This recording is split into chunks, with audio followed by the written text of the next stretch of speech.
تحسبن الذين قتلوا في سبيل الله أمواتا بل أحياء عند ربهم يرزقون فرحين بما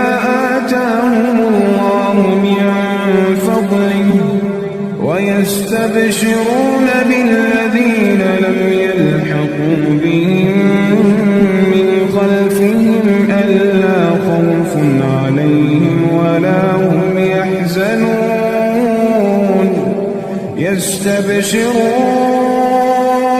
يستبشرون بنعمة